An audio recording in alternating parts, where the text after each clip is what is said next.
Que banda lançou seu disco em setembro de 1984, fez a maior turnê da história da banda intitulada World Slave Tour, que resultou num show espetacular no Rock in Rio 1. Qual o nome desse disco? Assista o vídeo que você vai saber já já.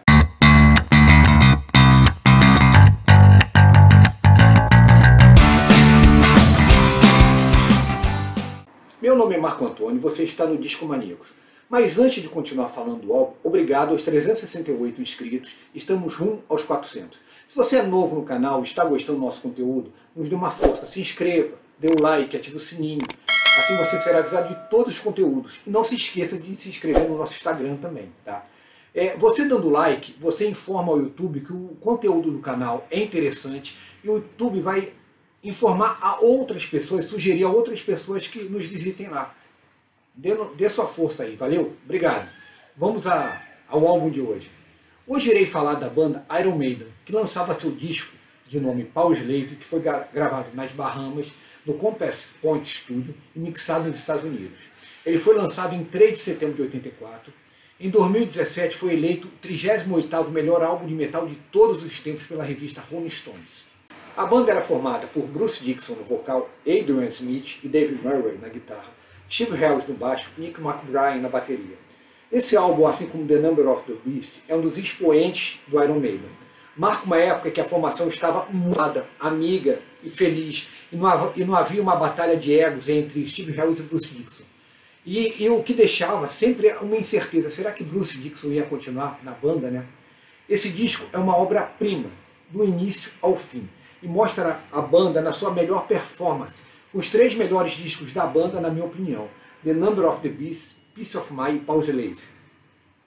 Ao longo de 50 minutos de duração, o álbum Powerslave apresenta uma seleção de clássicos absolutos do heavy metal, com uma faixa título Aces High, 2 Minutes to Midnight, sendo que as duas últimas são presenças obrigatórias até hoje nos shows. Tá? Um dos grandes pontos fortes de Powerslave é que o registro é muito visual. Embora nunca possa ser considerado um verdadeiro, um disco conceitual, ele tem a capacidade da banda de contar histórias. Atingiu um nível que alcançou a medida que explorava o sobrenatural, entendeu? Como a música Rim of the Ancient Mariner, a Batalha da Grã-Bretanha durante a Segunda Guerra Mundial, Aces High, O Fim do Mundo, 2 Minutes to Midnight, e até uma temática egípcia na faixa título, Powerslave, que também foi refletida na capa do álbum. Apresentada mais uma vez uma pintura notável pelo criador de Ed, Derek Riggs. Tem algumas curiosidades escondidas na capa. As frases Bollocks, Indiana Jones Was He, 1941, What a Load of Crap e What Not Guinness. Também são utilizadas na capa, escritas em hieroglifos, e tem também um desenho do Mickey Mouse, o que na minha opinião faz dela uma das capas mais bonitas e ricas em detalhes que eu já vi. Existem outras, mas na minha opinião essa não tem comparação. Com essas características que o Iron Maiden levava durante o ano de 84, fez uma das maiores turnês. É um espetáculo grandioso, com efeito de luzes, cenários, panos de fundo e o mascote Ed enorme e mumificado por trás da bateria de Nick McBride. Nico, ele estava na sua segunda turnê com a banda, né? E foi espetacular. Como toca esse cara. Ele é, na minha opinião, um dos maiores bateristas que eu já ouvi. Existem outros, né? Mas eu com certeza, Nick McBride, na minha opinião, um dos 10 mais.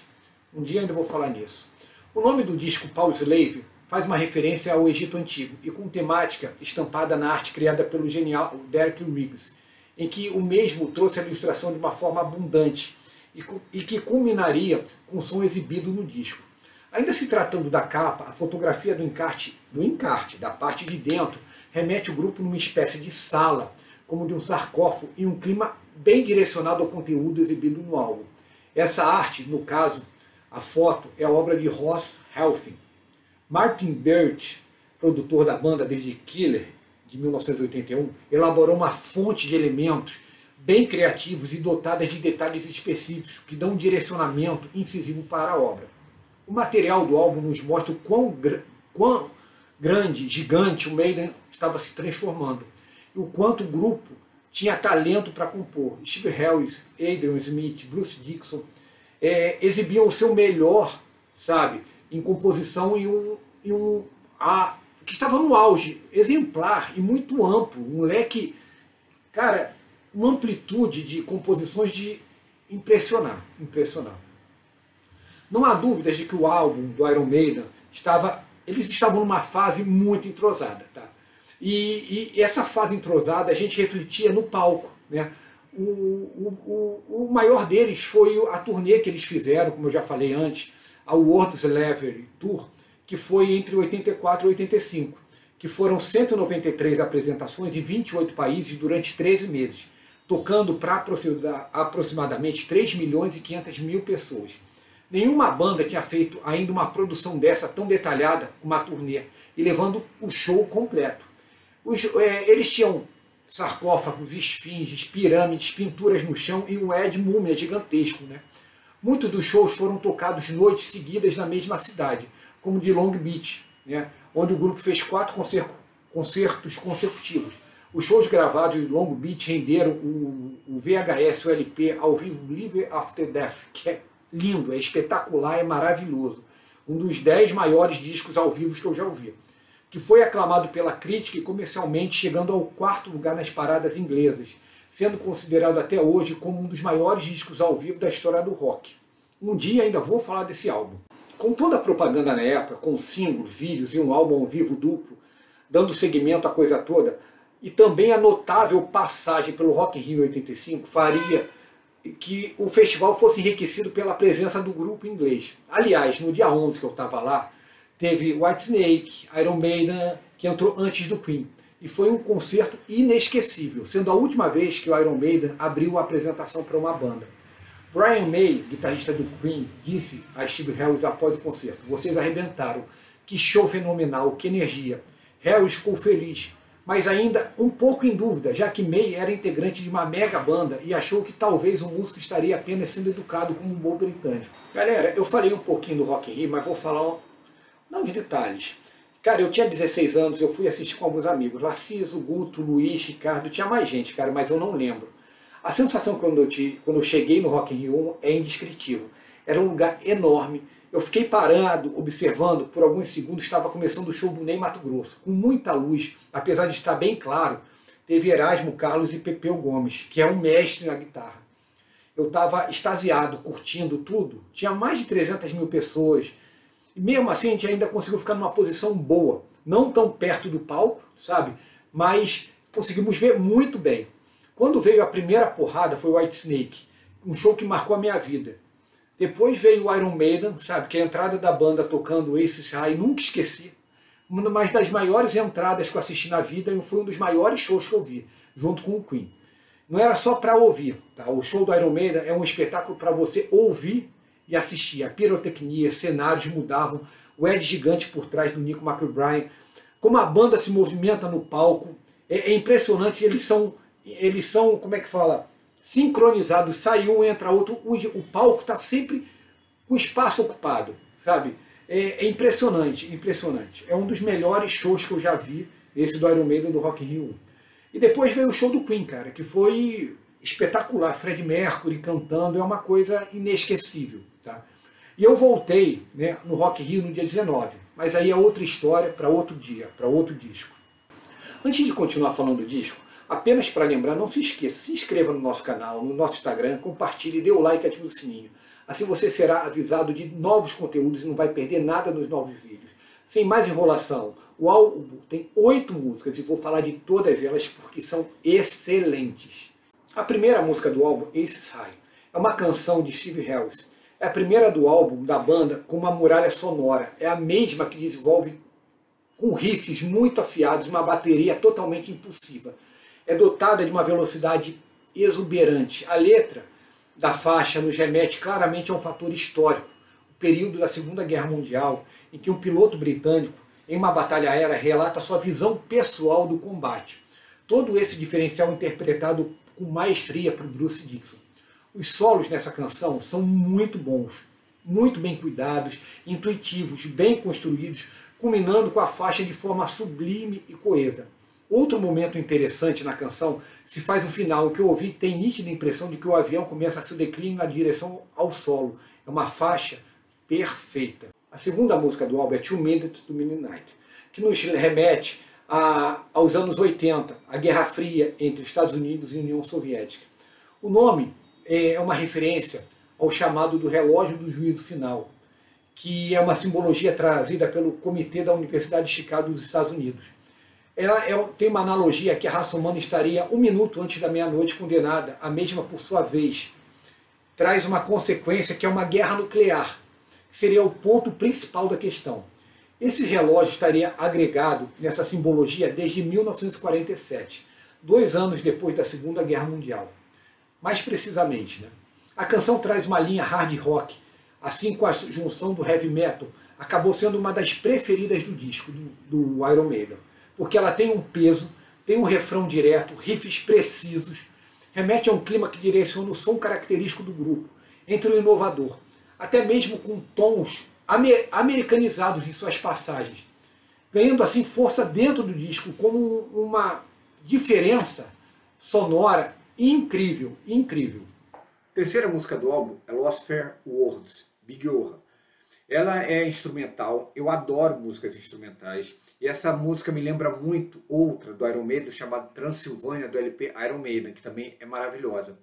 Essa música, eles estavam construindo ela, e ela ia ter uma letra, né? Só que o tema principal seria o Egito, né? Porém, depois de algum tempo, eles decidiram manter ela da forma que ela ficou, que eu achei que ficou ótima. O grupo chegou a tocar essa canção no início da turnê em 84, mas depois resolveram abolir e manter outra faixa em seu lugar. Flash of the Blade é a quarta música do álbum. Ela letra uma aborda. Flash of the Blade é a quarta música do álbum. A letra aborda o tema entre um jovem guerreiro que culmina entre algo medieval e vingança sugerida na letra, né? Isso eu entendi. Ela é uma das canções preferidas por muitos fãs, além das referências da letra, a força da dupla de guitarra entre Adrian Smith e Dave Murray. O dueto deles forma uma junção altamente encorpada e mantém uma linha melódica que é feita com maestria. O riff inicial e os solos fazem toda a diferença e dão um ar rasgado em que culmina com um refrão que é pegajoso. E por sua vez, as dobras vocais de Bruce Dickinson são espetaculares. Essa música foi usada na trilha sonora do filme Fenômena, de 1985. A quinta música do álbum é The Duelists. É uma faixa muito acelerada e muito bem elaborada. A quinta música do álbum é The Duelists. Uma faixa bem acelerada e muito bem elaborada.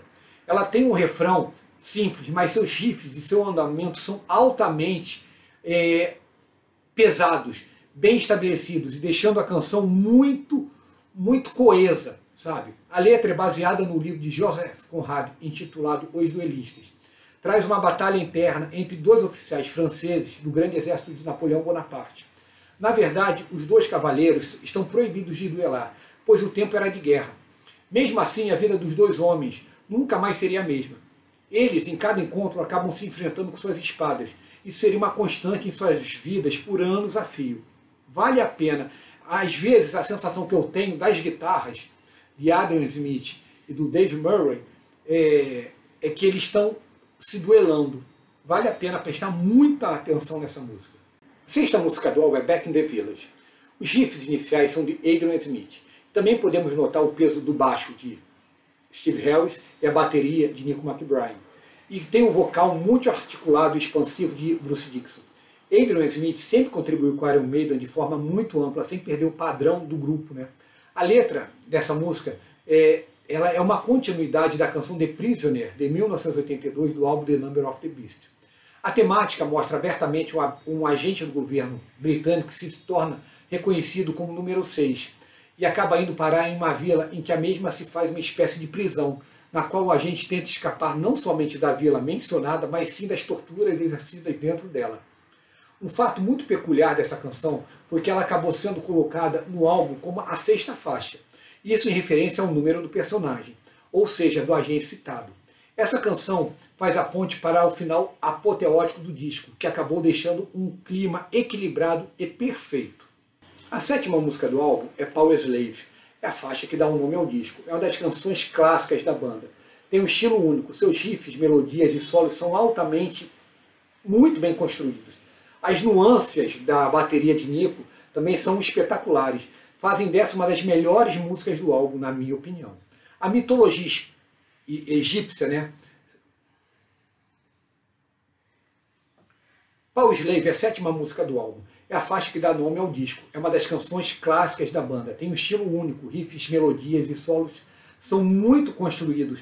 E as nuances e desenvoltura de Nico McBrain na bateria fazem uma diferença absurda, né? Eu amo essa música.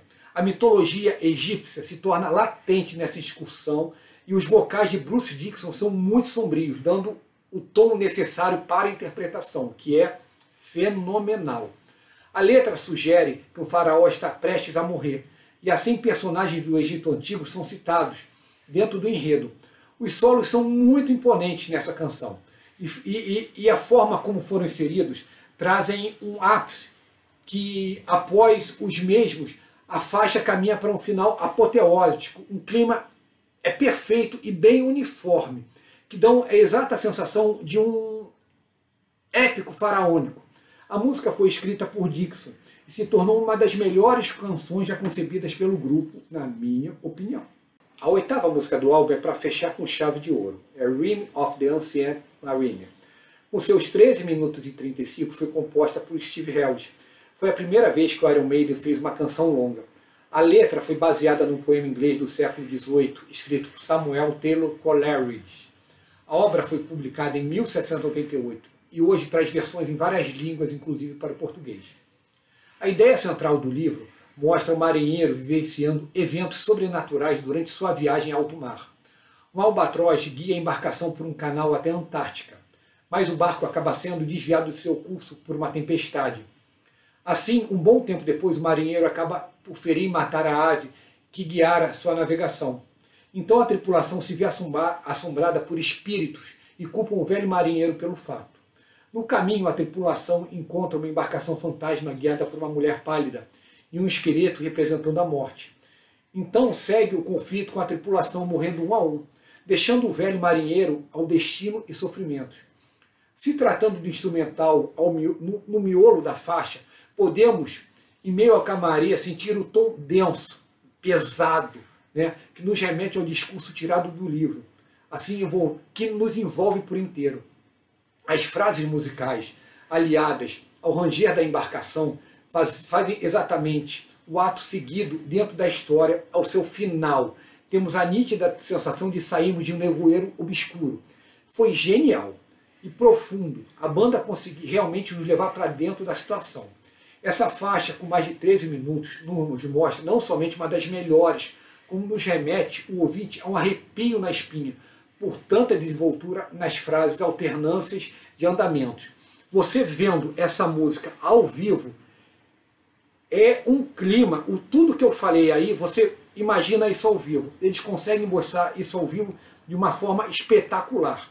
O clima sombrio da embarcação na parte instrumental é incrível, incrível, sabe, incrível. Essa música é para ficar na história do Iron Maiden. Galera, valeu pela companhia. Semana que vem estaremos de volta com outra banda e álbum e alguma novidade para você. Valeu, fui!